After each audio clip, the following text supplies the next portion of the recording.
Hi chaps, Simo P here from Beard, Biceps and Batchat. I don't know why, whenever I say the beard bit, I stroke my beard. It's not that awesome just yet. It must just be a force of habit. Anyway, back to the replay. So what I'm showing you today is me and my T-34-88 on Fisherman's Bay. So this is currently where I'm just trying to two-mark my, T-34-88. It is a nightmare to get the final percentage on this tank, so you guys are doing crazy things in it.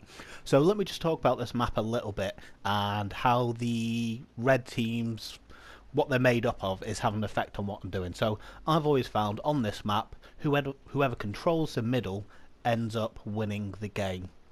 Now that's for a couple of reasons. The middle has got plenty of cover and gives you view range into tanks approaching the city, as you see in there. If you have the right perks on your tanks and skills, it also gives you view range all the way up to the red team flag. You can see into their spawn, you can see their RT deploying as we've taken out there, you can see their TDs deploying. It's paramount to take advantage of this position as quickly as possible.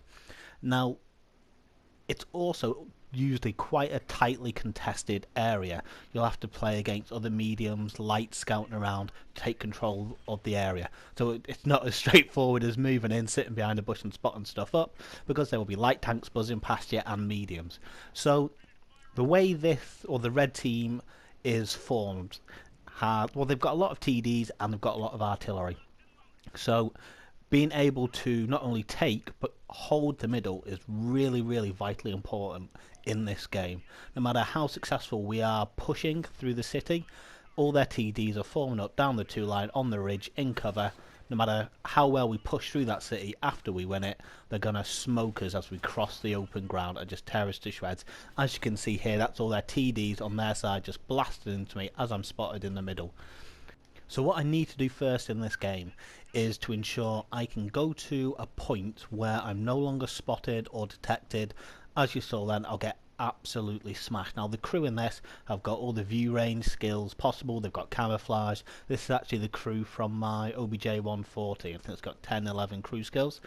So what I'm going to look to do is just to pop over, use this bush as camouflage, just to see are there any tanks remaining in the dip in front of the hill that are going to light me up when I pop over. What I really want to do is to push behind the wreck to the right hand side of me and spot their TDs that are along the two line in cover for the rest of the team to take advantage of.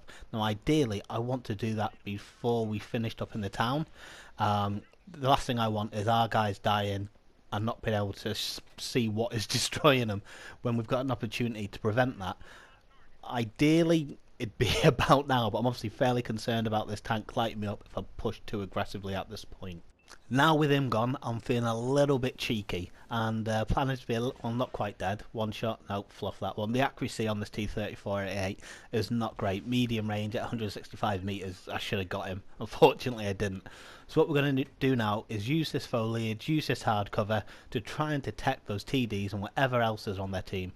As you can see, not a lot of their team has been detected yet. We don't know where the rest of the TDs are, but we have a rough idea. We don't know where that art is hiding, and there's two mediums lurking. They've lost a little bit more than us, but they're in a really strong position where they're able to hold off any pushes we do, just because at the minute we haven't spotted the rest of the team and we haven't got enough view range. So I'm just being very careful and very cautious about how I'm advancing at the moment.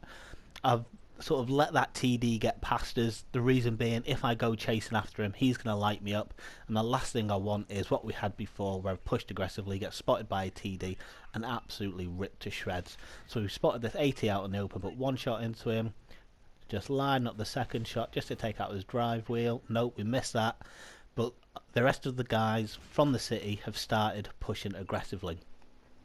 Now at this point, you're probably thinking that TD is screwed. Well, he's not. He's in a really good position. He's hold down.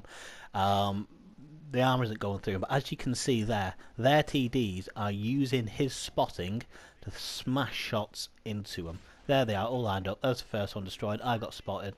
So that TD there is doing a great job for his team. It's fairly imperative that, if possible, I deal with that TD.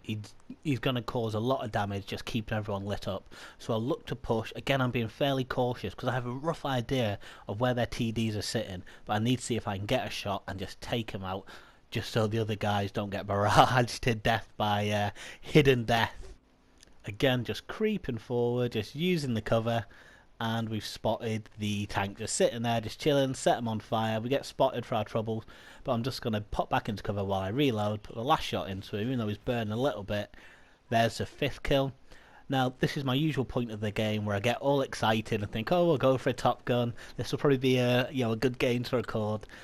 And I'm still a little bit cautious. I've lost a lot of HP. I'm a 1-hit or maybe a 2-hit for a couple of these tanks. So we catch this little cheeky chap. No idea what he was doing there. He probably was just sitting in cover taking shots at people. And we put the last shot into him. Boom, take him out. We're getting spotted damage on that cheeky little chap hiding there. That's our 6th kill. There's the 7th. And what I want to do is to see if I can just get one more kill.